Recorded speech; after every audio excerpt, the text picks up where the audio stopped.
It is time for our weekly visit with Dave Softy Mahler of Sports Radio 93.3 KJR-FM. Welcome to a new week, Softy. I love it. How you guys doing? Nice shirt, Paul. That is snazzy. Oh, My God. What'd you bowl this weekend? Did you hit 300 with that thing on? There it is. The backhanded compliment. I'll take it every time. I will tell you what. I would wear that shirt for sure. That is definitely a dad bod shirt, and I'm right there with you, man. So let me know where you got it, and I'll grab one with you. And would you touch the Cobra Kai? Would they? 100%. Yeah. I mean, I'm not a big fan of the remake, right, of the Karate Kid, Cobra Kai. I mean, it's okay, but nothing will outdo the original, sure. Man. Nothing. Ever. So, anyway, how are you guys? We're good, man. Chris is all excited about the trade. I'm kind of a wait-and-see guy, but before we get to the trade deadline, first of all, because of this big news today, let's get to the Taylor Ward move and start right out of the gate. What do you think about this acquisition? Well, I am going to do something I have never done on this radio show, and I'm going to celebrate by having a shot of whiskey on the air with you guys right now, because the Mariners have finally given us another option against left-handed pitching besides Rob Refsnyder. Let's go! If that's not worthy of a drink on the air, I don't know what is, guys. I mean, look, Taylor Ward not having the kind of year he had last year for the Angels, and Paul, you mentioned it in the last segment, had a great year with the Angels, 36 bombs, 103 ribbies with the Angels last year, and the Orioles gave him $12 million. He has not lived up to that. But, however, we're looking at this in the context of what the Mariners have right now. And this guy's got an .839 OPS against left-handers. That would obviously blow away anything Rob Refsnyder has done this season. He leads the league in walks, by the way, with 87. So I'm thinking of the movie Moneyball. When I point to you, what do you say, Egan? I point to you. He gets on base. He gets on base right there. Don't make me point to you again. He gets on base. He's got a great on-base percentage against left-handers. Not a big sample size, though. We're only talking about 100-plus plate appearances against lefties this year. So, guys, I'm just really curious in the end, who gets the first left-handed shot off the bench? Rob Refsnyder or this guy Taylor Ward? How much third base does he play until Brendan Donovan comes back? How much left field does he play to spell Randy Arozarena and maybe give him some time at DH, because we all know how terrible he is on defense, obviously, and left field. So, look, guys, in the end, it's a minor move. They still need Cal Raleigh. They still need Julio, Naylor, everybody else to step it up, to lead this team. The pitching staff has got to be better. I think consistently they've taken kind of a dip. They're not the dominant selves they used to be. But if the Mariners can just get those guys to start playing to the back of their baseball card, and they get into a battle with somebody in late September and need a right-handed hitter off the bench against left-handed pitching, which they've been terrible at so far this year, they're trying to solve that problem with this move right here. All right, Softy, I don't want to misquote you on social media, but why not? Go ahead. Everybody else does. I just love it. It just sums up the season. I'm such a sucker for this baseball team. They suck me in, they trample on my head, beat me to death, then I get sucked back in again. It only takes a couple of games to get me back. I'm an idiot of epic proportions and always will be. We can't leave this team, can we? Yeah, well, you could have just skipped right to that second to last line. I'm an idiot of epic proportions, right? I mean, aren't we all for this baseball team? And by the way, as far as trampling on your head, did they not do that last night when they blew that 6-0 lead, for God's sakes? I mean, I followed that up and said, hey, man, the head trampling has commenced, because this is unbelievable. Andres Munoz gives up his first bomb since late May, and he's been great as of late. You know, your two high-leverage relievers, all of a sudden, Bizardo and Ferrer, they can't get a damn guy out, for crying out loud, man. So that felt like an absolute must-win game for them last night, man. If they had blown that 6-0 lead and lost that series to Minnesota, oh my God, the wheels may have fallen off the bus overnight. And this team, who knows if they're making the move for Taylor Ward, honestly, today. I mean, they gave up nothing to get the guy, right? Like the two guys they gave up in Brockmore, Harrison, Kryling. If you want to throw in Alex Hoppe, that's fine. But that, to me, this is all just a throw in. None of those guys are top 30 prospects on this baseball team. So to me, this was a no-brainer. But you do wonder, bringing on the extra salary the Mariners brought on for the final couple months of the year, if they had lost that game last night, guys, do they make this move today? Well, it's a good question, but you talk about money. Also talking about the bullpen there. They do help out their bullpen with their first move and also help out the money by getting rid of Luis Castillo. Right. Your thoughts on that trade?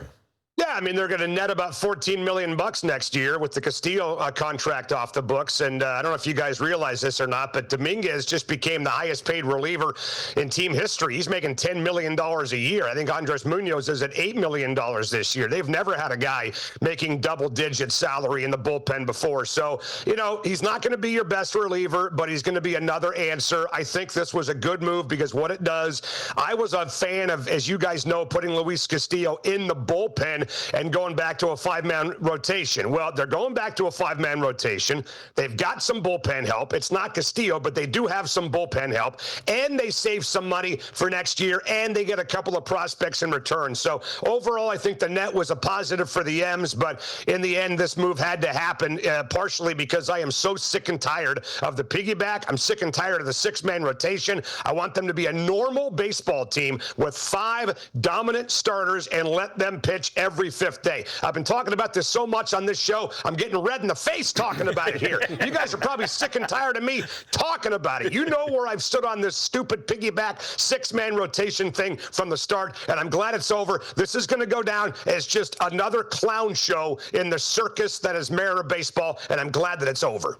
Yeah, you know what? We talked about that in the last segment as well. The fact that this is more about a financial move for the Mariners, a freedom move for the Mariners. It gives them some options finally to do some other things. Now, we've talked a little bit, and Jerry DiPoto has made this point that he wants his current guys, they need to step up and start playing. Now you get Brendan Donovan, who's set to return from rehab tomorrow night for the series opener against Detroit. GM Justin Hollander said Donovan will not get a heavy workload right out of the gate. But when he got hurt back in May, Softy, he was hitting 274. So is there some optimism with the return of him and maybe the fact that, some of these guys will start playing up to their trading cards?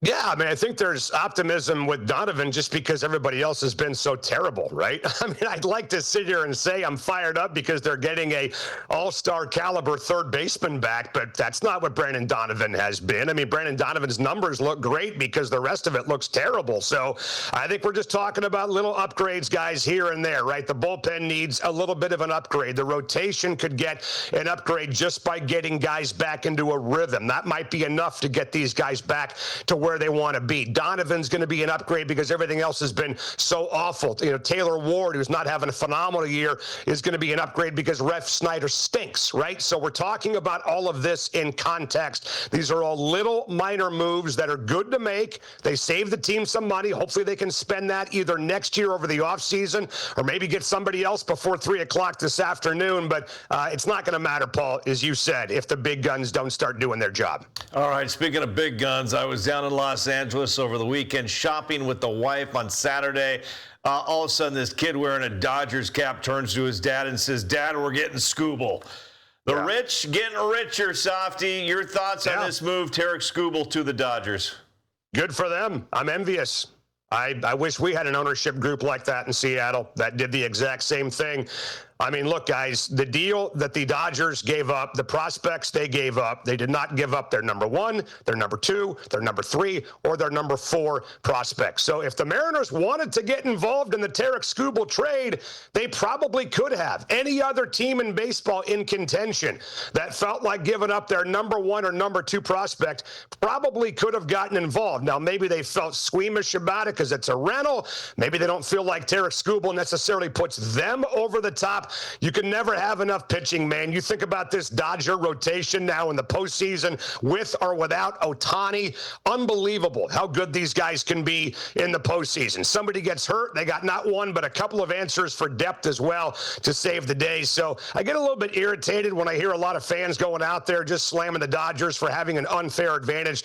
Look, they may have an unfair advantage for how much money they can spend, for how much deferred money. They got about $1 billion in deferred money for the next 50 50, 100 years, for crying out loud. They may have a bit of an unfair advantage, but I think the unfair advantage is that they have an ownership group that's committed and is willing to spend money. When you've got 1/3 of the league that is underneath the proposed salary floor that the Major League Baseball owners themselves even proposed in this round of contract negotiations here, that's an embarrassment. The Mariners, if anything, are usually average to slightly above average when it comes to payroll. So if you want to slam somebody, slam the rest of the owners in baseball for being cheap, and slam the rest of the GMs and owners around baseball for not being willing to commit to winning right now by trading a better prospect package than the Dodgers did to the Tigers. Good. That's who you should be mad about. That's a good point. What's also scary is the pride of Shoreline, two-time Cy Young winner Blake Snell may be coming out of the bullpen, guys. He could be coming out of the bullpen during the playoffs. That's scary. Yeah, well,